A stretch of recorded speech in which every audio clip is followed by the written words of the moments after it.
पापा, हाँ बेटा। ये 500% टैरिफ से इंडियन मार्केट इतनी ज्यादा क्यों डरी हुई है? क्योंकि इस बार का ये 500% टैरिफ ट्रंप की कोई खोखली धमकी या उसका बड़बोलापन नहीं है, बल्कि अमेरिका का एक वेल कैलकुलेटेड मूव है जिसको ट्रंप एक बहुत अच्छे होमवर्क के बाद लेके आया है और जिसकी वजह से पिछले कुछ दिनों में इंडियन मार्केट से 9 लाख करोड़ रुपए साफ हो गए। अब होमवर्क कैसा? तो लास्ट टाइम ट्रंप जब टैरिफ लेके आया था तो उसने उसके लिए अपने स्पेशल इमरजेंसी पावर्स का इस्तेमाल किया था, बट उसके बहुत सारे लीगल कॉम्प्लिकेशंस हुए थे और कोर्ट केस भी हो गया था।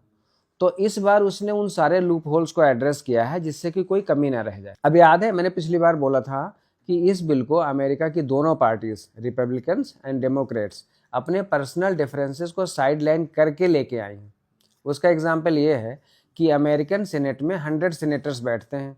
अगर किसी बिल को 67 लोग सपोर्ट कर दें तो वो वीटो प्रूफ बन जाता है। मीन्स अमेरिका का प्रेसिडेंट भी उसको पलट नहीं सकता, जबकि इस बिल को 80 सेनेटर सपोर्ट कर रहे हैं। अब इससे भी सीरियस बात यह है कि ये दोनों पार्टीज इस बिल को सेम टाइम पे हाउस ऑफ रिप्रेजेंटेटिव्स में भी लेके आए हैं, जिसको अमेरिका में कंपेनियन बिल कहा जाता है।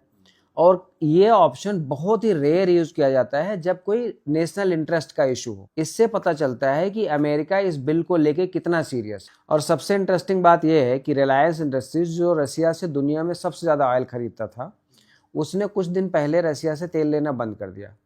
इससे इंडियन इंपोर्ट रसिया से जो टोटल ऑयल का 35% था वो घट के 25% पे आ गया। अब अमेरिका की इन हरकतों से इंडिया के सामने आगे कुआं और पीछे खाई जैसी स्थिति खड़ी हो गई है। अब इंडिया के पास दो ही ऑप्शन बचते हैं। नंबर 1 कि वो रसिया के साथ की अपनी इतनी पुरानी दोस्ती, और दूसरा अपने इकोनॉमिक डिसीजंस लेने की सोवरेनिटी को सेक्रीफाइस कर दें और रसिया से सस्ता ऑयल लेना बंद करके दूसरे देशों से महंगा ऑयल लेना शुरू कर दें। इससे ऑयल की प्राइसेस बढ़ेंगी, उससे फिर सारे कमोडिटीज की प्राइसेस बढ़ेंगी और इंडिया में इन्फ्लेशन बढ़ेगा। ऑप्शन नंबर 2, जैसा चल रहा है वैसा चलने दें, इंडिया रसिया से तेल खरीदता रहे, तो फिर अमेरिका के इस 500% टैरिफ के कारण अमेरिका के साथ ट्रेड बिल्कुल नहीं हो पाएगा। मतलब अमेरिका से मिलने वाला $100 बिलियन का रेवेन्यू भी नहीं मिलेगा। उससे डॉलर के कंपैरिजन में रुपए की कीमत गिरेगी, उससे भी इन्फ्लेशन बढ़ेगा। तो पापा अब करें तो करें क्या? भैया तुम हमेशा ही पूछते रहते हो मुझसे।